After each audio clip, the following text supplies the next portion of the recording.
चलो ध्यान दो, जीएसटी का टॉपिक एक बार निकाल लो, शुरू करते हैं।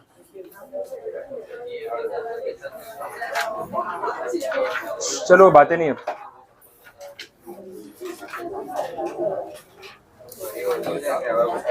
पेज नंबर है 27।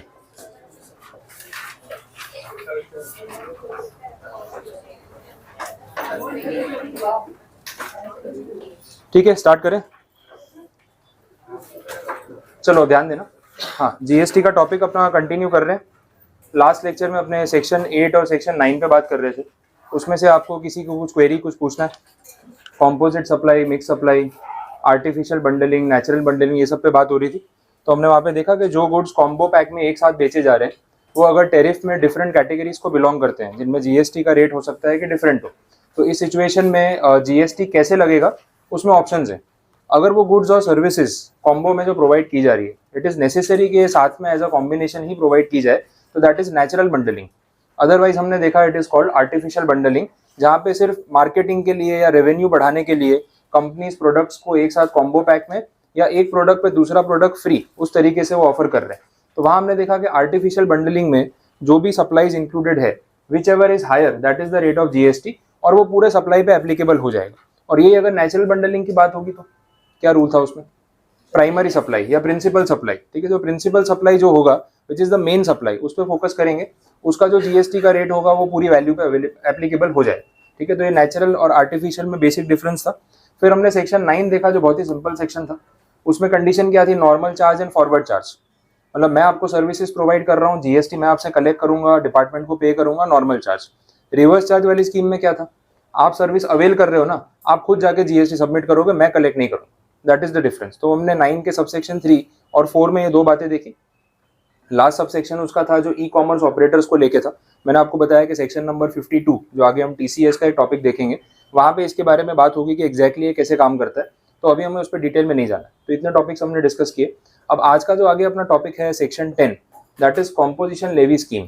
ठीक है, अब ये कॉम्पोजिशन लेवी स्कीम जो है वो स्मॉल सप्लायर्स, ट्रेडर्स, मैन्युफैक्चरर्स के लिए है जिनका टर्नओवर एक लिमिट तक है। मतलब इन शॉर्ट जीएसटी जो है वो एक कंप्लायंस वाली चीज़ है। अगर आप जीएसटी में एप्लीकेबल हो, जीएसटी रजिस्ट्रेशन नंबर लिया हुआ है, तो ये इतना सिंपल भी नहीं रहने वाला। इन अ वे कि आपको रेगुलरली रिकॉर्ड्स मेंटेन करने, इनवॉइसेस इशू करने हैं, परचेज इनवॉइस संभाल के रखने हैं, जीएसटी का जो रिटर्न है वो आपको मंथली बेसिस पे फाइल करना है। और एक रिटर्न नहीं है, थियोरेटिकली 3 रिटर्न होते हैं, एक महीने के 3 रिटर्न, तो पूरे साल के 36 रिटर्न हो गए। उसके बाद भी एक होता है एनुअल रिटर्न, जो पूरे साल के आपने रिटर्न भरे होंगे उसके साथ टैली करना है, that is the 37th return. तो सेक्शंस के हिसाब से पूरे साल में जीएसटी के 37 रिटर्न्स फाइल करने का कंप्लायंस हमें फॉलो करना है। अब ये बर्डन सम तो होने ही वाला है, एक एक एंट्री मेंटेन करना, पोर्टल पे अपडेट करना, वो सब कहीं ना कहीं स्मॉल सप्लायर्स जो बहुत ज़्यादा हाई लेवल पे जिनका रेवेन्यू नहीं है उनको डिपार्टमेंट ने एक ऑप्शन दिया हुआ है। तो जो हम यहाँ पे बात करने जा रहे हैं that is an optional scheme कि कैसे ये कॉम्पोजिशन लेवी स्कीम काम करती है और क्या ऑप्शन आपको मिल रहा है। बट इस टॉपिक पे जाने से पहले एक इंपॉर्टेंट मैटर हमें बेसिक थोड़ा डिस्कस कर लेना चाहिए, and that is input tax credit. ITC की हम बात कर रहे थे, तो मैंने आपको स्टार्टिंग में बोला भी था कि आईटीसी का मैं आपको एक कैलकुलेशन समझा दूंगा जिसके बेस पे आगे की चीज़ें आपको क्लियर होंगी। तो वो कैलकुलेशन एक बार अभी डिस्कस कर लेते हैं, फिर ये टॉपिक अपने स्टार्ट करेंगे तो आपको क्लैरिटी आ जाएगी। ठीक है, पता चला? ठीक है, क्लियर हुआ ये? तो ये सेक्शन 10 में कॉम्पोजिशन स्कीम कैसे काम करता है एक बार देख लेते हैं। एग्जाम्पल में हमने वही सप्लाई चेन की बात करनी है जो अपने पहले देख रहे थे, manufacturer, wholesaler, retailer and last में कंज्यूमर। ठीक है, तो ये 4 लोगों की बात कर रहे हैं। सबसे पहले फर्स्ट पार्टी जो यहाँ पे इन्वॉल्व है उसको नाम दे रहे हैं अपने मैन्युफैक्चरर। नेक्स्ट जो है दैट इज होलसेलर, इसके बाद आएगा रिटेलर और लास्ट कैटेगरी में कंज्यूमर। देखो, कंज्यूमर वो है जिसके ऊपर बर्डन आने वाला है। अल्टीमेटली जीएसटी हमें पता है किसकी पॉकेट से जाता है, कंज्यूमर की पॉकेट से। क्लियर? अब सिचुएशन देख लेते हैं। देखो, मैन्युफैक्चरर जो भी है जो फिनिश प्रोडक्ट बना रहा है, हम ऐसा अजम्पशन लेके चलते हैं कि वो जो रॉ मटेरियल यूज कर रहा है ना प्रोडक्शन के लिए, वो नेचुरल प्रोडक्ट है जिसके ऊपर जीएसटी 0% है। कहीं से तो चेंज स्टार्ट होगी, और कोई भी प्रोडक्ट आप यूज कर रहे हो कोई ना कोई नेचुरल रिसोर्स से ही वो क्रिएट हो रहा है, अदरवाइज तो कैसे फ्रेम होगा। ठीक है, तो मैन्युफैक्चरर यहाँ पे जो भी मैन्युफैक्चरिंग कर रहा है उसका जो प्राइस आएगा कि वो कितने रुपए में प्रोडक्ट को बेचने वाला है, अपने डायरेक्टली उसकी बात कर लेते हैं। तो let that amount be 1 lakh rupees. Manufacturer जिस प्राइस पे गुड्स को सेल करेगा वो कितना है? 1 लाख रुपीज। वो किसको सेल कर रहा है? होलसेलर को।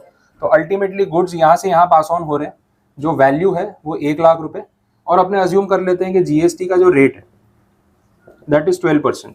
ये वैल्यू के ऊपर डिपेंड करेगा कि गुड्स कितने रुपए के हैं। तो मैन्युफैक्चरर जब इसको गुड्स बेच रहा है तो ये होलसेलर के लिए कॉस्ट कितनी हो गई, 1 लाख रुपए तो गुड्स की कॉस्ट है ही, प्लस वो जीएसटी पे करेगा। कितना जीएसटी पे करेगा इसके ऊपर, इस रेट के हिसाब से 12,000 रुपीज। तो टोटल अमाउंट पेएबल कितना हो गया, 1,12,000। ये देखो होलसेलर के लिए परचेज इनवॉइस है। ये होलसेलर को जो बिल आया मैन्युफैक्चरर से, उसने बोला भाई 1 लाख रुपए के गुड्स हैं और 12% जीएसटी लगता है, इतना पेमेंट भेज देना। यहाँ तक समझ आया। अब देखो ये होलसेलर के पॉइंट ऑफ व्यू से अगर आप सोचो तो उसने जो ये जीएसटी चुकाया, इसके पॉइंट ऑफ व्यू से उसको हम बोलेंगे इनपुट टैक्स। ठीक है, इनपुट टैक्स यहाँ पे कितना हो गया, 12,000। इनपुट टैक्स क्यों, ये जो गुड्स है जो यहाँ से यहाँ पास ऑन हुए, होलसेलर के लिए क्या है, वो इनपुट है या आउटपुट है, इनपुट है ना, क्योंकि होलसेलर ने मैन्युफैक्चरर से परचेज किया तो उसके लिए वो क्या हो गया, इनपुट। तो इनपुट पे जो जीएसटी होलसेलर ने पे किया टू द मैन्युफैक्चरर, कितना जीएसटी गया, 12,000 रुपए। तो ये 12,000 रुपए होलसेलर के लिए क्या है, इनपुट टैक्स। समझ आया, क्योंकि इनपुट परचेजेस पे उसने पे किया। अच्छा, यही 12,000 रुपए मैन्युफैक्चरर के लिए क्या है, आउटपुट टैक्स। क्यों ऐसा, क्योंकि मैन्युफैक्चरर ने जो आउटपुट बेचा उस पे उसने जीएसटी कलेक्ट किया, तो उसके लिए क्या हो गया, आउटपुट टैक्स। तो आप किसके पॉइंट ऑफ व्यू से बात कर रहे हो उस हिसाब से उसका नाम वेरी करेगा, और कॉमन सेंस वाली चीज है। क्लियर। अच्छा, ये जो 12,000 रुपए मैन्युफैक्चरर ने कलेक्ट किए, ये क्या अपनी पॉकेट में रख लेगा कि चलो अपना प्रॉफिट हो गया, क्या करेगा वो, गवर्नमेंट को जाके सबमिट करेगा। तो हमें यहाँ पे ये भी देखना है कि अल्टीमेटली जो अपनी गवर्नमेंट है वो कितना जीएसटी कमा रही है और किससे उसे वो पैसा मिल रहा है। तो सबसे पहले मैन्युफैक्चरर गया गवर्नमेंट के पास, बोला ये 12,000 रुपए जीएसटी मैंने कलेक्ट किया, ये आप रख लो। आया समझ में। तो अभी तक इस ट्रांजेक्शन में गवर्नमेंट की इतनी कमाई हो गई, ये भी हमने यहाँ पे फिक्स कर लिया। चेन में आगे बढ़ते हैं। अब जो होलसेलर है वो क्या करेगा, इन गुड्स का कंज्यूम करेगा या आगे पास ऑन करेगा, आगे पास ऑन करेगा। अच्छा, होलसेलर है, ये कुछ मैन्युफैक्चरिंग करेगा उन गुड्स पे, प्रोसेस करेगा, या as it is pass on करेगा। तो गुड्स का फॉर्म, उसका नेचर, उसकी कैटेगरी चेंज हो रही है या सेम है, सेम ही है ना। ठीक है, तो जीएसटी का रेट चेंज हो जाएगा या सेम रहेगा, सेम ही रहेगा। जब तक प्रोडक्ट ट्रांसफॉर्म नहीं हो रहा है तब तक जीएसटी का जो रेट है वो सेम रहने वाला है, उसमें कोई वेरिएशन नहीं आएगा। लेकिन वैल्यू में तो फर्क आएगा ना। होलसेलर इसको जब बेचेगा तो कुछ प्रॉफिट मार्जिन तो रखेगा अपना। अपने अज्यूम कर लेते हैं कि यहाँ पे जो वैल्यू है दैट इज 1,50,000। तो होलसेलर ने क्या किया, इसके ऊपर अपना 50,000 रुपीज का प्रॉफिट मार्जिन ऐड कर दिया और गुड्स किसको बेच दिए, रिटेलर को। तो रिटेलर अब इसे जीएसटी चुकाएगा। ठीक है, अब रिटेलर के पॉइंट ऑफ व्यू से बात करते हैं। उसके लिए कॉस्ट कितना है, 1,50,000 प्लस जीएसटी, रेट सेम रहने वाला है ना, 12%। ये 12% कितना होगा इस पे, 1,50 पे 18,000 होगा। तो यहां से वेयरहाउस मतलब जो होलसेलर है, सॉरी, तो होलसेलर के पास कितना जीएसटी जाने वाला है, 18,000 रुपीज। ये आया समझ में। अच्छा, मुझे बताओ ये टोटल बिल जो है 1,68,000 बन गया।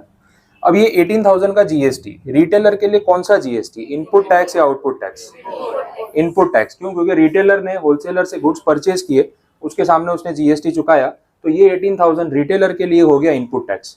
यही 18,000 इसके लिए क्या है, आउटपुट टैक्स। ये तो अब क्लियर हो गया आपको। ठीक है, अब देखो मैन्युफैक्चरर की तरफ से हमने सोच लिया था कि जो उसने 12,000 कलेक्ट किए गवर्नमेंट को जाके चुका दिए, क्योंकि उसने पीछे कोई जीएसटी भरा नहीं था, कोई आईटीसी की बात ही नहीं थी। ये हमने स्टार्टिंग में अजम्पशन लिया। अब हमें इसके पॉइंट ऑफ व्यू से सोचना है, इसके पॉइंट ऑफ व्यू से सोचना है। अभी इसका मत सोचो, आप इसके पॉइंट ऑफ व्यू से ये सोचो कि इसने एक तरफ से गुड्स खरीदा और दूसरी तरफ गुड्स बेचा। एक तरफ जीएसटी पे किया, इनपुट टैक्स, और दूसरी तरफ से जीएसटी कलेक्ट करके लेके आया, आउटपुट टैक्स। समझ आ रहा है। अब मेरा क्वेश्चन ये है कि जो होलसेलर है, ये होलसेलर गवर्नमेंट को कितना जीएसटी सबमिट करेगा। जो पूरा 18,000 वो लेके आया, क्या पूरा दे देगा, नहीं। वो क्या करेगा पता है, अपना कॉस्ट पहले रिकवर करेगा। मैंने आपको बोला था कि चेन में जितने भी लोग हैं अदर देन कंज्यूमर, उन सबकी पॉकेट से कहीं ना कहीं जीएसटी जाता है, लेकिन बाद में वो क्रेडिट के फॉर्म में, कैशबैक के फॉर्म में वापस आ जाता है। तो वही चीज यहाँ पे होगी। अब ये जो होलसेलर है ना, ये क्या सोचेगा पता है, बोले देखो मैं आउटपुट टैक्स कलेक्ट करके लेके आया हूँ, और वो कितना अमाउंट है, 18,000 रुपीज, और सामने मैंने इनपुट टैक्स भरा भी तो है 12,000 रुपीज। तो मैं ये पूरा पैसा गवर्नमेंट को पास ऑन क्यों करूं, मैं पहले मेरा खर्चा तो निकालूं बाहर, क्योंकि मैं एंड कंज्यूमर नहीं हूं। मैंने जीएसटी भरा था लेकिन वो क्रेडिट मुझे वापस चाहिए। तो ये जैसे ही 18,000 कलेक्ट करेगा, गवर्नमेंट को पैसे पे करते टाइम अपना इनपुट टैक्स का क्रेडिट ले लेगा, मतलब उसको सेट ऑफ कर देगा। क्रेडिट लेना मतलब सेट ऑफ कर देना, और कुछ भी नहीं।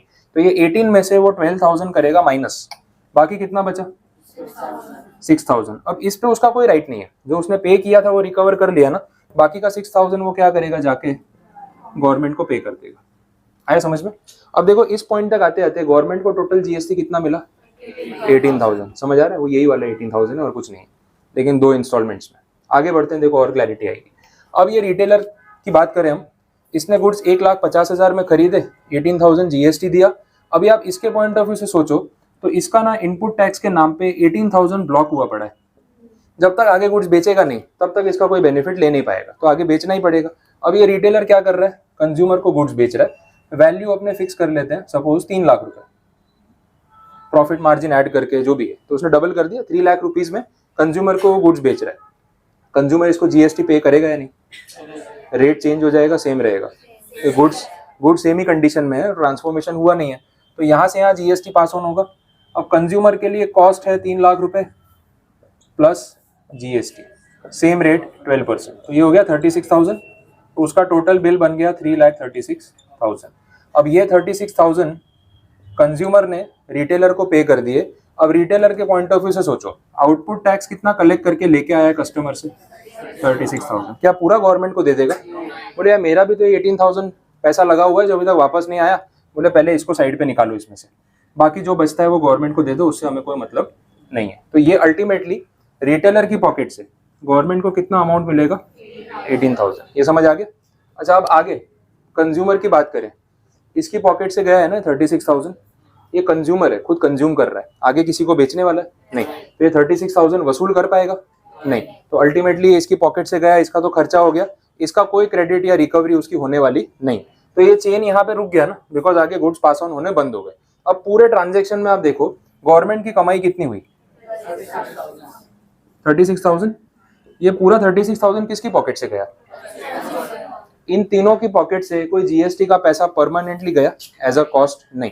देखो इसने 12,000 रुपए भरे थे ना, लेकिन वो 12,000 आगे वाले से वसूल कर लिए। जैसे यहाँ से 18 आए ना, उसने अपने 12 पहले निकाल लिए, बाकी के 6 गवर्नमेंट को दिए। इस पॉइंट पे ये फ्री हो गया। रिटेलर के 18,000 फंसे हुए थे, जैसे उसने कंज्यूमर को गुड्स बेचा, 36,000 कलेक्ट किए, 18,000 गवर्नमेंट को पे करके ये भी फ्री हो गया। तो यहाँ पे आपको ये चीज दिख रही है। लेकिन कंज्यूमर ने जैसे 36,000 पे किए, वो आगे पास ऑन नहीं कर पाया, ये 36,000 उसका कॉस्ट बन गया, जिसका उसको कोई बेनिफिट मिलने वाला नहीं। तो एंड कंज्यूमर की पॉकेट से ही सारा पैसा चेन एंड होने पे जाता है। बीच में जितने भी लोग हैं वो टेम्पररीली जीएसटी पे करते हैं, लेकिन एट दी एंड क्रेडिट लेके बाहर निकल जाते हैं, वो उनका कॉस्ट नहीं बनता। आया समझ में? तो ये पूरा सिस्टम है जिसको अपने बोलते हैं इनपुट टैक्स क्रेडिट। इसने क्लेम किया, ये रहा, रिटेलर ने क्लेम किया यहाँ पे, लेकिन ये क्लेम नहीं कर पाया। अब कुछ कंसेप्ट समझ आया? ये बातें इसलिए जरूरी है क्योंकि अभी कॉम्पोजिशन स्कीम में इस पॉइंट पे बात होगी, तो आपको आईटीसी के बारे में कुछ क्लियर नहीं होगा तो फिर ये समझ में नहीं आएगा। हो गया ये कंप्लीट यहाँ तक। ये पूरा एग्जाम्पल आप नोट कर लो, नोटबुक में एक बार लिख लो, और नेक्स्ट टाइम जब भी आपको रिवाइज करना हो इससे आप देख सकते हो। ये कंप्लीट कैलकुलेशन है।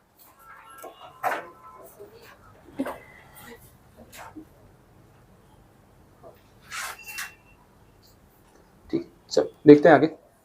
तो अल्टीमेटली आप कोई भी बिजनेस में अगर कोई एक्सपेंसेस कर रहे हो तो उसमें आईटीसी क्लेम करना एकदम लॉजिक पे होएगा। एक तरफ जैसे मैंने मेरा एग्जांपल दिया, तो मैंने एसी का आपको एग्जांपल दिया। अब ये बेंचेस हैं, फर्नीचर है, इसके परचेज पे भी जीएसटी है। ठीक है, व्हाइट बोर्ड खरीदा तो उसके परचेज पे भी जीएसटी है। मैं अगर जेरोक्स का या रेंट का बिल पे कर रहा हूँ, एडवर्टाइजमेंट का बिल पे कर रहा हूँ, हर चीज़ पे जीएसटी है। तो एक तरफ मैं आपसे जो जीएसटी कलेक्ट कर रहा हूँ मेरा आउटपुट टैक्स हो गया, दूसरी तरफ मैं इन सब चीज़ों पे आपको सर्विसेज प्रोवाइड करने के लिए जितना भी जीएसटी पे कर रहा हूँ मेरे लिए इनपुट टैक्स हो गया। वो आमने सामने पूरा क्लेम करने को मिलेगा, गवर्नमेंट को उसमें कोई ऑब्जेक्शन नहीं।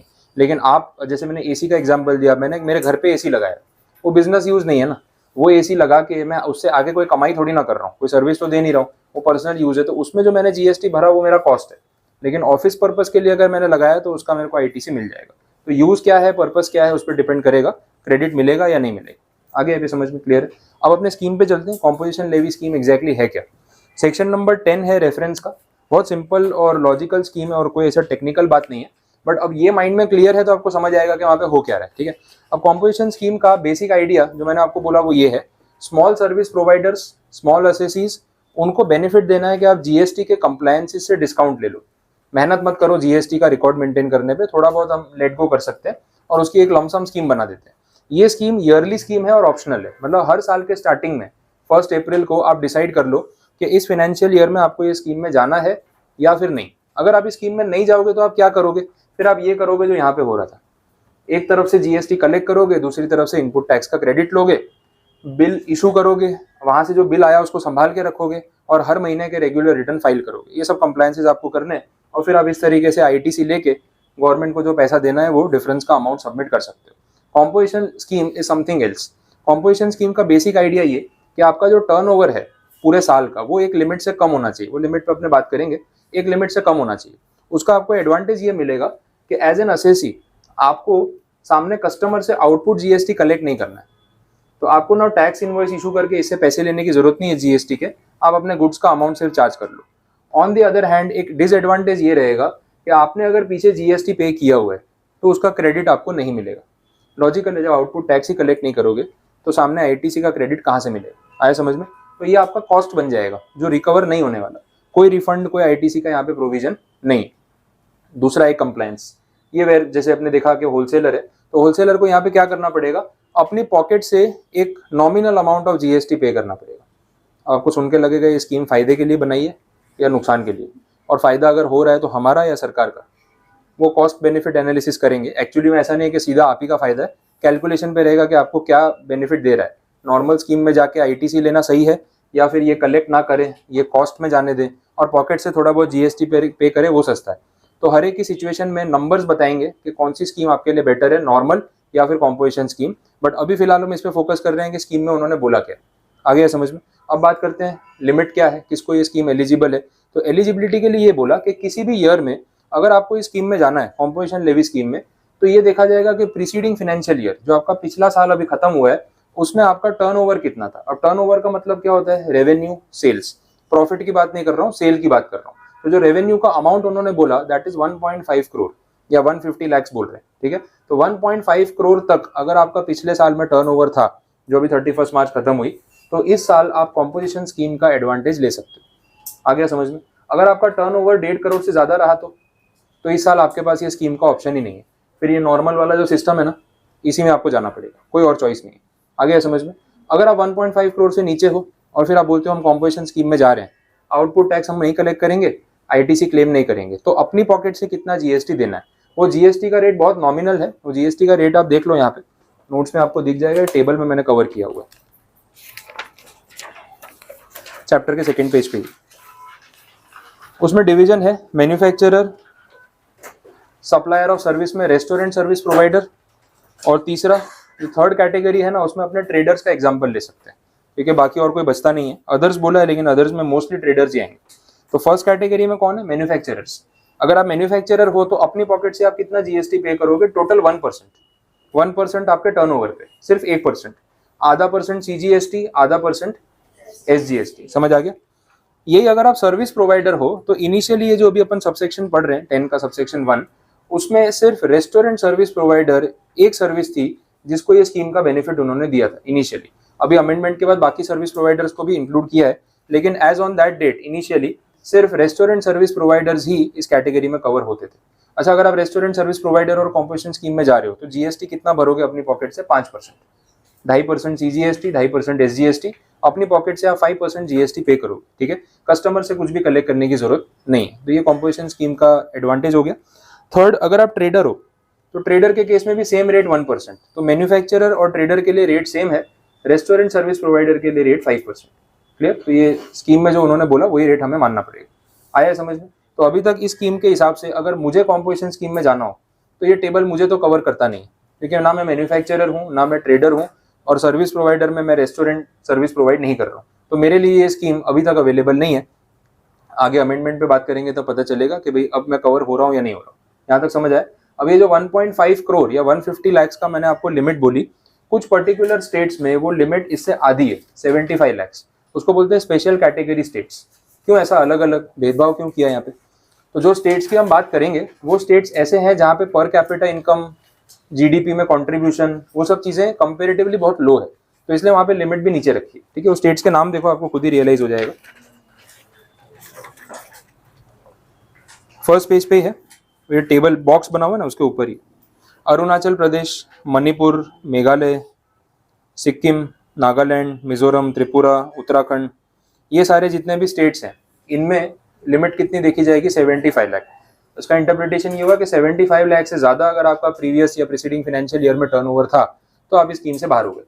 तो जो 150 लाख तक अलाउड था बाकी स्टेट्स के लिए, इनमें लिमिट कितनी रहेगी 75 लाख। एमसीक्यू पेपर में ये चीज क्वेश्चन में काम आ सकती है, ऑल ऑफ द अबव 1, 2 और 3 उस टाइप के क्वेश्चन बन सकते हैं। तो स्टेट्स के नाम आपको याद रखने पड़ेंगे। वो जो आपके नॉर्थ ईस्ट वाले स्टेट्स है ना, 7 स्टेट्स जो बोलते हैं, उसमें से यहाँ पे कवर हो रहे हैं। अब कौन सा कवर हो रहा है कौन सा नहीं हो रहा है, जो 7 स्टेट्स है सारे कवर हो रहे हैं या कुछ मिसिंग है? आसाम नहीं है ना, ठीक है। तो 7 सिस्टरली स्टेट्स जो नॉर्थ ईस्ट के अपने बोलते हैं उसमें आसाम आता है, लेकिन इस लिस्ट में नहीं है। तो और एक्स्ट्रा कौन से हैं फिर 7 में? कौन से आते हैं? आसाम नहीं है, उत्तराखंड वो 7 के ग्रुप में नहीं आता, और सिक्किम भी नहीं आता उसमें, ठीक है। तो सिक्किम जो है वो 7 स्टेट्स का जो ग्रुप अपने बोलते हैं उस ग्रुप का हिस्सा नहीं है। आसाम है, पर आसाम में यहाँ पे लिमिट इसमें 75 लाख रखी नहीं है, तो आसाम के लिए लिमिट 150 लाख है। लेकिन ये जितने स्टेट लिखे हैं इन सबके लिए लिमिट कितनी है? 75 लाख। आ गया समझ में? क्लियर हुआ? तो ये बेसिक था कि कॉम्पोजिशन स्कीम जो है वो किस तरीके से काम करती है। दूसरा कंडीशन ये ध्यान रखनी है, कॉम्पोजिशन लेवी स्कीम सिर्फ उन अथॉरिटीज को या उन एंटिटीज को क्लेम करने को मिल रही है जो इंट्रा स्टेट सप्लाईज ही कर रहे हैं। इंटर स्टेट सप्लाईज पे कॉम्पोजिशन लेवी स्कीम नहीं है। तो आप जब पूरी स्कीम समझोगे तो धीरे धीरे आपको ये लगने लगेगा कि बहुत लिमिटेड केसेस में ही ऐसा ऑप्शन दिया जा रहा है। एक तो टर्नओवर 150 लाख से ज़्यादा नहीं होना चाहिए, प्लस आप इंट्रा स्टेट सप्लायर होने चाहिए।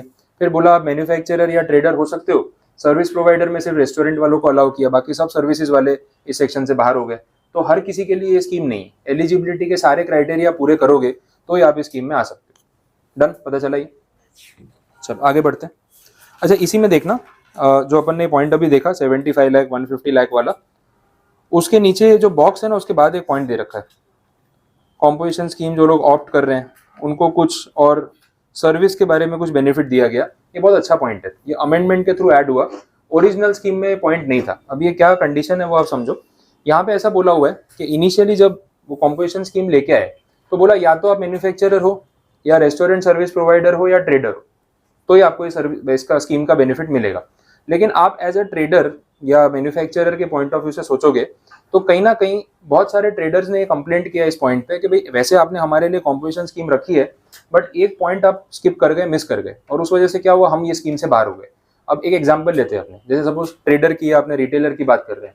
आप कोई जैसे होता है ना किचन अप्लायंसेस या इलेक्ट्रॉनिक गुड्स या ऐसे कोई यूटेंसिल्स कुछ भी खरीदने जाओ, सपोज आप एक प्रेशर कुकर भी खरीद रहे हो अपने घर के लिए, तो आपने जिस दुकान से खरीदा, अब अगर वो प्रोडक्ट खरीदने के बाद उसमें कुछ प्रॉब्लम आता है तो रिपेयरिंग की जरूरत पड़ेगी आपको। अच्छा, ये यूटेंसिल्स में भी वारंटी गारंटी होती है या नहीं होती? होती है ना। आज तो हर प्रोडक्ट में कस्टमर वारंटी तो मांगता ही है। और सपोज आपने प्रेशर कुकर खरीद लिया, दुकान वाले से आपने पूछा कि इसमें वारंटी आती है क्या, उसने बोला हाँ 1 साल की वारंटी है, कुछ भी प्रॉब्लम होगा तो रिपेयर हो जाएगा। अब आपने पूछा फिर रिपेयर करवाने कहाँ जाना पड़ेगा, तो उसने दूर कोई सर्विस सेंटर का एड्रेस दे दिया, बोले ये लोकेशन पे जाके ठीक करा लेना। तो कितनी बार क्या होता है ना, कस्टमर्स इस चीज़ के लिए उतना विलिंग नहीं होते कि हाँ वहाँ जाएंगे। और प्रेशर कुकर खरीदने यूजुअली कौन जा रहा है? लेडीज, हाउसवाइफ, और उनका बार्गेनिंग पावर आपको पता है। वो दुकान वाले को डरा देते, बोले भैया हम नहीं जाने वाले वहाँ तक ठीक कराने, खराब होगा यहीं लेके आएंगे, आपको ही करके देना पड़ेगा। वो एकदम अथॉरिटी से बोल रहे हैं कि आपको ही ठीक करके देना पड़ेगा, नहीं आता है तो सीख लो, अगर ये खराब हुआ तो हम तो आपसे ही ठीक कराएंगे। कॉमन है ना, कस्टमर तो ऐसे ही बोलेगा। अब दुकान वाला बोलेगा, बोले नहीं नहीं मैंने प्रोडक्ट बेच दिया, आगे आप जानो, तो उसका सेल होगा या नहीं होगा? लोग दूसरा दुकानदार ढूंढेंगे जो सर्विस दे रहा है। अब कोई दूसरा दुकानदार है वो स्मार्ट है, उसने बोला कि यार जो भी आ रहा है ना खरीदने वो ऐसे ही बोल के जाता है, एक काम करते हैं ना, अपने जो भी कंपनी का सर्विस सेंटर है ठीक है, लेकिन अपने प्रोडक्ट उनसे एक्सेप्ट कर लेंगे, सर्विस सेंटर पे स्टाफ को भेज के ठीक करा के वापस ले आएंगे, या ज्यादा होगा तो उसकी कंपनी वाले का एक टेक्नीशियन यहीं बिठा लेंगे जो रिपेयरिंग करके दे देगा। ये ज्यादा बेटर आइडिया है ना बिजनेस चलाने के लिए। तो आप देखना ऐसे ट्रेडर्स, शॉपकीपर्स जो भी होते हैं यूजुअली आपको ऐसी सर्विस देते ही। आप प्रोडक्ट खरीदोगे और खराब हो गया, मोबाइल फोन के शॉपकीपर्स भी ये करते हैं, बोले आपका फोन खराब हो जाए, वारंटी है, यहाँ लेके आ जाना, हम ठीक करवा के आपको दे देंगे वापस, आपको ना सर्विस सेंटर पे जाने की भी जरूरत नहीं है। एडिशनल सर्विसेज दे रहे हैं just to attract the customers. और ये कॉमन है ना, कस्टमर को अगर ये टेंशन नहीं होगा कि कुछ भी प्रॉब्लम हुआ ठीक है, मुझे वही दुकान पे ले जाना है, घर के पास है, वो ठीक करा के ले आएगा, मेरे हेडेक नहीं है कि कहाँ जाना है, कहाँ से ठीक कराना है। कन्वीनियंस फील होगी ना तो आप उसकी शॉप यूज करोगे, उसके वहां से सामान खरीदोगे और रेगुलर उसका कस्टमर बेस बना रहेगा। अब इसमें प्रॉब्लम ये आ रही है कि क्योंकि वो गुड्स बेचने के साथ साथ रिपेयरिंग की सर्विसेज दे रहा है, या तो उसने खुद ही अपना टेक्नीशियन बिठा दिया जो 50-100 रुपए लेने ठीक करके दे दिया। अब प्रॉब्लम ये आ गई कि वो सिर्फ गुड्स का ट्रेडर नहीं है, वो गुड्स के साथ साथ सर्विसेज भी सप्लाई कर रहा है जो रिपेयरिंग सर्विसेज है। समझ आया? तो ये कंबाइंड हो गया ना, मतलब मल्टीपल सर्विसेज या मल्टीपल सप्लाईज हो गए। जैसे ही मल्टीपल सप्लाईज में कवर हुआ वो टेबल से बाहर हो गया जो अपन पीछे देख रहे हैं। अब ना वो प्योर मैन्युफैक्चरर है, ना प्योर ट्रेडर है, ना प्योर सर्विस प्रोवाइडर में रेस्टोरेंट है, वो दो चीजें कर रहा है, वो ट्रेड भी कर रहा है और साथ में सर्विसेज भी प्रोवाइड कर रहा है। इनिशियली वो सबसेक्शन में इसके बारे में कोई क्लैरिटी नहीं थी, तो टेक्निकली हर ट्रेडर जो थोड़ा बहुत भी साथ में रिपेयरिंग सर्विसेज या चार्जेबल सर्विस दे रहा है वो सीधा कॉम्पोजिशन स्कीम से बाहर हो गया। तो भले उसका टर्नओवर 1.5 करोड़ से नीचे है, लेकिन ये स्कीम उसके काम ही नहीं आ रही थी, प्रैक्टिकल प्रॉब्लम था। तो जैसी स्कीम इंप्लीमेंट हुई, जो सजेशंस गए जितने भी कॉमर्शियल एसोसिएशन है उनके थ्रू, तो गवर्नमेंट को बोला कि आप इस पॉइंट पे काम करो, ये स्किप हो गया आपसे। उन्होंने इसको तुरंत से सॉर्ट आउट किया कि बोले काम करते हैं, जो आपकी कंप्लेंट है जेन्यून है उसको हम इसमें कंसिडर कर लेते हैं। और कंसिडर करते टाइम उन्होंने भी ना नाप तोल के कंसिडर किया है कि कोई उसका मिसयूज ना करे। तो उन्होंने ये बोला कि अगर आप प्योरली ट्रेडर या मैन्युफैक्चरर हो और साथ साथ में आप कस्टमर को ऐसी एंसिलरी सर्विसेज देते हो, तो उसका हिस्सा आपके टर्नओवर में एक लिमिट तक होना चाहिए ना, क्योंकि आपका मेन काम क्या है, गुड्स बेचने का। साथ में सर्विसेज तो आप छोटी मोटी रिपेयरिंग सर्विसेज ही दे रहे हो, तो हम एक प्रपोर्शन तक अलाउ कर देंगे। अगर आपने गुड्स के साथ साथ सर्विसेज से कुछ पैसे कमाए तो एक प्रपोर्शन तक अलाउ करेंगे, तो आप ये स्कीम में आ सकते हो। लेकिन उससे ज्यादा हुआ तो फिर आप स्कीम से बाहर हो जाओगे। और प्रपोर्शन कितना रखा है वो इसमें लिखा है, नंबर्स आप देख लो। इसमें बोला हुआ है आपके टोटल टर्नओवर का 10% पैसा अगर आपने ये सर्विसेज से कमाया, चार्ज किया, या फिर 5 लाख रुपए एक फाइनेंशियल ईयर में, दोनों में से विच एवर इज हायर। तो ये प्रपोर्शन बोला हुआ है कि भाई आपके टोटल टर्नओवर का कितना हिस्सा गुड्स के ट्रेडिंग से आएगा और कितना हिस्सा सर्विसेज से आएगा। ठीक है, सर्विसेज वाला कितना बोला, 10% ऑफ योर टर्नओवर और 5 lakh rupees whichever is higher, एक साल का। ठीक है, ये देखा जाएगा। तो ठीक है, काफी है उतना। 10% आपके टर्नओवर का अगर ये रिपेयरिंग सेल सर्विसेज से आ रहा है तो ठीक है, आफ्टर सेल सर्विस जिसे अपने बोलते हैं, मेजरली बात यहाँ पे हो रही है। और 5 लाख रुपए एब्सोल्यूट नंबर भी बोला है, तो अच्छा अमाउंट है। मतलब इन शॉर्ट स्मॉल ट्रेडर के लिए ये लिमिट मोर देन इनफ है, तो वो फिर भी कॉम्पोजिशन स्कीम में रहेगा, इससे बाहर जाने की जरूरत नहीं। ये 2018 में फिर उन्होंने अमेंड किया था, 17 में एक्ट आया, प्रॉब्लम सामने आई, सॉर्ट आउट करके तुरंत से अमेंडमेंट कर दिया। तो अब हम ये पॉइंट को इस तरीके से कंसिडर कर रहे हैं। डन यहाँ तक? अभी तक कोई डाउट स्कीम में किसी को कुछ कंफ्यूजन हो, कुछ नहीं समझ आया? क्लियर? चलो आगे देखें।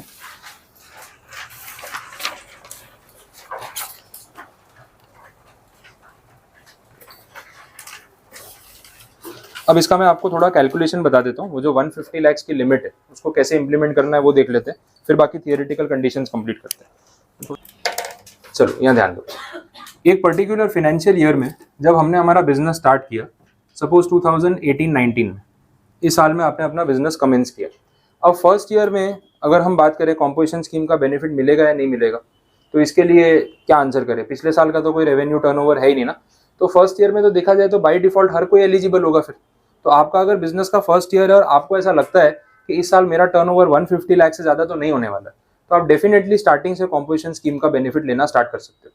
करना कुछ नहीं है, जीएसटी पोर्टल पे रजिस्ट्रेशन करा के उसमें ऑप्शन होता है जो सिलेक्ट कर लेना है कि भाई हम कॉम्पोजिशन स्कीम में जा रहे हैं, इंटीमेशन देना है, देन आप यूज करना स्टार्ट कर दो। तो ऐसा मान लेते हैं कि आपने यहाँ पे कॉम्पोजिशन लेवी स्कीम का बेनिफिट अवेल कर लिया और उस हिसाब से अपना सेल करना शुरू किया। अब जो पूरे साल का आपका सेल है वो हुआ 80 लाख रुपीस, तो आपने इस पे कुछ जीएसटी कलेक्ट किया होगा। अगर आप स्कीम में ऑप्ट कर रहे हो तो जीएसटी कलेक्ट किया होगा या नहीं किया होगा? नहीं किया होगा। स्कीम का मतलब ही वही है ना कि भाई जीएसटी कलेक्ट हम नहीं करेंगे, तो इस पे कोई आउटपुट टैक्स आपने कलेक्ट नहीं किया। अच्छा, कोई इनपुट टैक्स का क्रेडिट मिलेगा आपको? नहीं, क्योंकि जो आउटपुट टैक्स कलेक्ट ही नहीं कर रहे हो तो आईटीसी कहाँ से मिलेगा? तो ये बोथ वेज जो है आपको जीएसटी से बाहर ही रहना है। अब इसके बेस पे अगले साल की बात करें, फाइनेंशियल ईयर 19-20, इस फाइनेंशियल ईयर में क्या आप स्कीम के लिए एलिजिबल हो? कैसे पता चला? पिछले साल का टर्नओवर, पिछले साल का टर्नओवर जो है वो 150 लाख से कम है ना, तो इसका मतलब इस साल आप स्कीम के लिए डेफिनेटली एलिजिबल हो। आपने स्कीम ऑप्ट कर ली, ये अपने मान के चल रहे। अब इस साल आपका जो टर्नओवर हुआ वो था 175 लाख। ठीक है, अब जीएसटी आपने इस पे कलेक्ट किया होगा या नहीं किया होगा?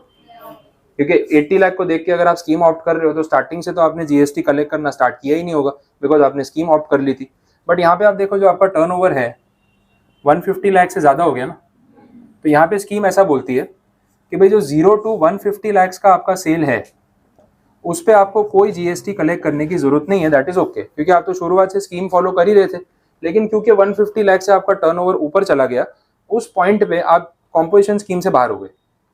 अब अगले इनवॉइस से जो भी आप सेल करोगे उस पे आपको जीएसटी कलेक्ट करना स्टार्ट करना पड़ेगा। तो 150 से लेके 175 तक जितना भी आपका कलेक्शन हुआ, इसके ऊपर आपने कस्टमर से जीएसटी कलेक्ट किया होगा और इसका प्रोपोर्शनेट आईटीसी भी आपको मिलेगा। इस पॉइंट पे आते ही आप जीएसटी स्कीम में मतलब कॉम्पोजिशन स्कीम से बाहर हो गए और नॉर्मल जीएसटी स्कीम में कवर हो गए। पता चला कैसे अप्लाई हो रहा है? तो इस साल में ऐसा बाइफर्केशन हुआ होगा। आगे बढ़ते हैं FY 2021। अब मुझे बताओ इसमें कॉम्पोजिशन लेवी स्कीम का बेनिफिट मिलेगा या नहीं मिलेगा? नहीं मिलेगा। क्यों? क्योंकि इस साल का टोटल टर्नओवर 150 लाख से ज़्यादा। तो यहाँ पे ना पहले ही इनवॉइस से आपको जीएसटी कलेक्ट करना स्टार्ट करना पड़ेगा, स्कीम का कोई बेनिफिट मिलेगा नहीं। इस साल का टर्नओवर अपने मान लेते हैं सिर्फ 95 लाख। तो ये जीएसटी के साथ होगा या जीएसटी के बिना? अलग से जीएसटी लेना पड़ेगा इसमें? मतलब इस पे प्लस जीएसटी कलेक्ट करोगे या नहीं करोगे? नहीं करेंगे। स्कीम का बेनिफिट है इस साल, इस पे डिपेंड करता है ना। इस साल का टर्नओवर क्या है उस पर डिपेंड करता है कि इस साल स्कीम अवेलेबल है या नहीं। ये 175 होते ही इस साल तो आप कॉम्पोजिशन स्कीम से बाहर थे ना, तो यहाँ तो आपने पहले ही इनवॉइस से जीएसटी कलेक्ट करना स्टार्ट कर दिया होगा। समझ आया? तो ये सारा जितना भी सेल हुआ है ना, इस पे प्लस जीएसटी आपको कलेक्ट करना ही पड़ेगा बिकॉज ऑफ दिस।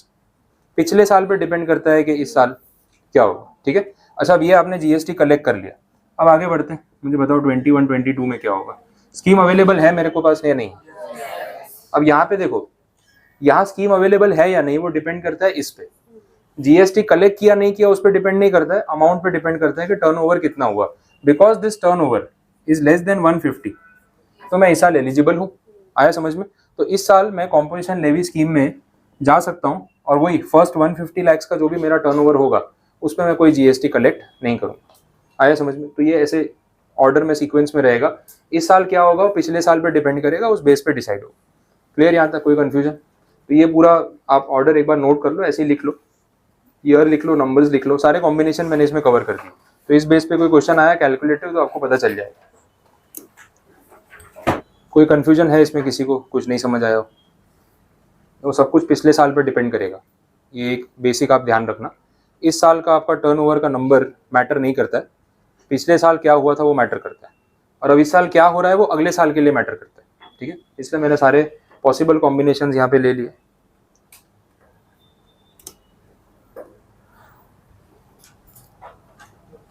ठीक है, डन, कंप्लीट। पूछना है कुछ? सारे कॉम्बिनेशंस क्लियर? ठीक है। तो स्कीम कैसे अप्लाई होगी, किसको बेनिफिट मिलेगा किसको नहीं, हमने एलिजिबिलिटी देख ली। बाकी डिटेल्स में मैंने आपको बताया आउटपुट टैक्स कलेक्ट करना नहीं है, इनपुट टैक्स का क्रेडिट मिलेगा नहीं। और बोलो सर फिर ये स्कीम किसके लिए बेनिफिशियल है? आईटीसी तो दे नहीं रहे। अब आपके बिजनेस पे डिपेंड करेगा, सब्जेक्टिव मैटर है, अपने ऐसे फिक्स नहीं कर सकते कि स्कीम अच्छी है बुरी है। बिकॉज क्या होगा, एक तो ये कि आपका टर्नओवर क्या है क्या नहीं उस पर डिपेंड कर रहा है। दूसरा, कितने बिजनेसेस में ऐसा होता है कि इनपुट टैक्स का बहुत ज़्यादा खर्चा नहीं होता है। आपका ना एक्चुअली परचेजेस पे ज़्यादा इनपुट टैक्स लग नहीं रहा है, डिपेंडिंग के आप क्या गुड्स खरीद रहे हो, क्या सर्विस अवेल कर रहे हो, कितना आप दूसरे सर्विसेज पे डिपेंड कर रहे हो और कितना खुद से सर्विस दे रहे हो या गुड्स प्रोवाइड कर रहे हो, सब पे मैटर करता है। तो इनपुट टैक्स का बहुत ज़्यादा बर्डन आप पे है नहीं, थोड़ा बहुत ही कॉस्ट लगता है। सामने आउटपुट टैक्स कलेक्ट करने में फिर बिलिंग, इनवॉइसिंग, अकाउंटेंट रखो, सीए को सैलरी उसकी फीस पे करो, रिटर्न फाइलिंग का चार्जेस पे करो, ये सब थोड़ा आपको महंगा पड़ रहा है। तो जीएसटी में एक्चुअली अकाउंटिंग कॉस्ट थोड़ा बढ़ जाता है, क्योंकि अकाउंटेंट जो आप हायर करोगे वो आपसे अच्छी सैलरी मांगेगा। सीए के थ्रू हर महीने रिटर्न फाइल करवाओगे, उसके पूरा साल का पैकेज होगा कि भाई पूरे साल के इतने रिटर्न भरने हैं, हम इतनी फीस चार्ज करते हैं। तो इसमें भी आपका एक अच्छा खासा अमाउंट लग जाएगा। तो आपको यहाँ पे ये एनालिसिस करना है कि अगर मेरा इनपुट टैक्स वैसे भी बहुत ज़्यादा नहीं जाता है, थोड़ा बहुत कॉस्ट में कन्वर्ट हो भी गया तो चलेगा। दूसरा, अगर आउटपुट टैक्स कलेक्ट करने का झंझट नहीं होगा तो ये सीए की इतनी फीस और अकाउंटेंट का कॉस्ट, उसमें भी मैं कटौती कर सकता हूँ, सेविंग्स कर सकता हूँ। तो वो एक बेनिफिट है। तो इसके बेस पे आप जज कर सकते हो कि स्कीम में जाना है या नहीं जाना है। और दूसरा क्या है ना कि एक मेंटल हेडेक भी नहीं है। आउटपुट जीएसटी कलेक्ट करने के लिए टैक्स इनवॉइस प्रॉपर जनरेट करो, परचेज बिल सारे संभाल के रखो, अगर आईटीसी क्लेम करना है तो ये सब मैनेजमेंट के हेडेक से आप अपने आप को बचा सकते हो। थोड़ा सा पैसा खर्च करके, थोड़ा इनपुट टैक्स को कॉस्ट में कन्वर्ट करके, जो आप कस्टमर से बाद में प्राइस बढ़ा के रिकवर तो कर ही सकते हो, प्रॉफिट मार्जिन ज्यादा रख लो। और दूसरा ये है कि अकाउंटिंग का खर्चा बचेगा। और 1% जीएसटी अगर अपने टर्नओवर का पॉकेट से देना भी पड़े तो उसके सामने मेंटली अगर आपको रिलीफ मिलता है तो क्या प्रॉब्लम है। तो यहाँ पे कॉस्ट वर्सेस बेनिफिट आपको खुद एनालिसिस करना है कि इस स्कीम में जाने पे मेरा खर्चा कितना हो रहा है और मेरा फायदा कितना हो रहा है। अगर नेट बेनिफिट है तो आप स्कीम में जाओ, नहीं तो नॉर्मल स्कीम चलने दो। तो वो डिपेंड करेगा आपकी सिचुएशन पे, फिक्स नहीं कर सकते कि स्कीम में जाना ही चाहिए कि नहीं जाना चाहिए। हर साल आपको ऑप्शन मिलता है वेदर टू ऑप्ट और नॉट। एक बार आपने ऑप्शन ऑप्ट कर लिया तो साल के बीच में उससे बाहर नहीं आ सकते। फिर साल में बीच में बाहर आने का यही एक रास्ता है कि आपका टर्नओवर ही 150 लाख से ऊपर चला जाए तो भी इन पे तो जीएसटी कलेक्ट करना नहीं है, ऊपर वाले अमाउंट पे ही करना पड़ेगा। तो ईयरली स्कीम है, बीच में आप बाहर नहीं आ सकते इससे। आ गया समझ में? तो ये पूरी स्कीम थी। अब जैसे मैंने आपको बोला कि इसमें टाइम एंड अगेन अमेंडमेंट होते गए। हमने अभी देखा कि इनिशियली स्कीम में मैन्युफैक्चरर्स, रेस्टोरेंट सर्विस प्रोवाइडर और ट्रेडर, ये 3 लोगों को कवर किया। फिर उनको समझ में आया कि भाई ट्रेडर्स और मैन्युफैक्चरर थोड़ी बहुत आफ्टर सेल सर्विस देते हैं, तो वो पोर्शन भी उन्होंने कवर कर दिया। उसके बाद उनको ये डिमांड आई कि भाई सर्विस प्रोवाइडर में रेस्टोरेंट ही क्यों, बाकी सर्विस प्रोवाइडर्स को इस स्कीम का बेनिफिट क्यों नहीं। तो उसका अमेंडमेंट करके इसमें एक सेक्शन लेके आए 10 का सबसेक्शन 2A, ये अमेंडमेंट के थ्रू ऐड किया 2019 में, और बोला कि बाकी सर्विस प्रोवाइडर्स भी अब इस स्कीम का बेनिफिट ले सकते हैं। लेकिन स्कीम में फ़र्क क्या है वो समझ लो। अगर आपको ये स्कीम समझ आ गई है तो कंपैरिजन में सिर्फ नंबर्स चेंज होंगे, कंसेप्ट में 1 रुपए का भी फर्क नहीं। नंबर्स में क्या चेंज है वो समझ लो। अभी मैंने आपको बोला कि जो ईयरली टर्नओवर की जो लिमिट देखी जाती है फॉर एलिजिबिलिटी वो कितनी थी, 150 लाख। अब यहाँ पे ये वाली जो स्कीम है उसमें लिमिट हो जाती है 50 लाख, नॉट 150, ओनली 50 लाख। तो जो अदर सर्विस प्रोवाइडर्स है अदर देन रेस्टोरेंट्स जो इस सेक्शन में आना चाहते हैं, उनका टर्नओवर अगर 50 लाख रुपीस तक है पूरे साल का, तो वो कॉम्पोजिशन स्कीम का बेनिफिट ले सकते हैं। 50 लाख से ज्यादा है तो नहीं ले सकते, फिर जीएसटी जो नॉर्मली आपको कलेक्ट करना है वही करना पड़ेगा। दूसरा, अपनी पॉकेट से कितना जीएसटी पे करेंगे। जैसे मैन्युफैक्चरर के लिए 1% था, ट्रेडर के लिए 1% था, रेस्टोरेंट वालों के लिए 5% था, इनके लिए है 6%, मतलब 3% सीजीएसटी, 3% एसजीएसटी, 6% अपनी पॉकेट से देना पड़ेगा। अब ये स्कीम में मैं कवर हो सकता हूँ। अगर मेरा टर्नओवर 50 लाख रुपीस से नीचे है, मुझे इस स्कीम में जाना है, तो मुझे क्या करना पड़ेगा, आपसे आउटपुट टैक्स कलेक्ट नहीं करना पड़ेगा, कोई आईटीसी भी मुझे ये सब पे क्लेम करने को नहीं मिलेगा, बट मुझे मेरे टर्नओवर पे अपनी पॉकेट से 6% जीएसटी सरकार को देना पड़ेगा। तो या तो आपसे 18% कलेक्ट करके आईटीसी लूँ, या फिर मैं 6% अपनी पॉकेट से पे करके फ्री हो जाऊँ। दोनों ऑप्शन है, मुझे जो सिलेक्ट करना होगा। आया समझ में? अगेन मैंने बोला ना कॉस्ट बेनिफिट होगा। अब मेरा आईटीसी का कॉस्ट बहुत नॉमिनल है इनपुट टैक्स का, तो फिर मेरे लिए ये स्कीम अच्छी है क्योंकि इनपुट टैक्स का नुकसान नहीं जा रहा है। लेकिन मेरा बहुत इनपुट टैक्स ज़्यादा हो, फिर मैं क्यों इसमें जाऊँगा, अपनी जेब से क्यों भरूँ, आपसे कलेक्ट करूँ और पूरा आईटीसी वसूल करूँ, तो मेरी पॉकेट से तो 1 रुपया भी नहीं जाएगा। थोड़ा अकाउंटिंग का खर्चा लगेगा वो अलग, बस बाकी वही चीज़ देखनी है। तो मेरे हाथ में डिसीजन है कि मुझे इसमें क्या करना है। तो एग्जैक्टली सेम स्कीम, सिर्फ नंबर्स में फ़र्क हो गया, 150 के बदले 50 लाख, और जो रेट है that is 6% total CGST and SGST. बाकी कंडीशन सेम है, वो intra state supply and everything, कोई डिफरेंस नहीं। आ गया समझ में? ठीक है, तो ये पूरा पॉइंट यहाँ पे आपका कंप्लीट। ये बेसिक कंडीशंस अपनी कॉम्पोजिशन स्कीम में क्या है। अब बाकी जो थियोरेटिकली बोला है वो देख लेंगे। ओवरऑल स्कीम यहाँ पे कवर हो गई। कुछ भी इसमें किसी को कोई कंफ्यूजन हो, कुछ पूछना है तो बोलो। डन, ये पूरा समझ आया। तो बाकी कंडीशंस में आज कंप्लीट नहीं कर रहा हूँ, ताकि कल वापस से अपने सेक्शन को एक बार रिवाइज करके ही कंप्लीट करें। तो ये स्कीम अभी आपको इतना ध्यान रखनी है। कल एक बार आओगे ना, 10 मिनट निकाल के इसको रिवाइज करके आना। ये पॉइंट्स क्लियर होंगे तो बाकी थियरी आपको जल्दी समझ में आएगी। ठीक है, बस आज के लिए इसमें इतना रखते हैं, इनफ।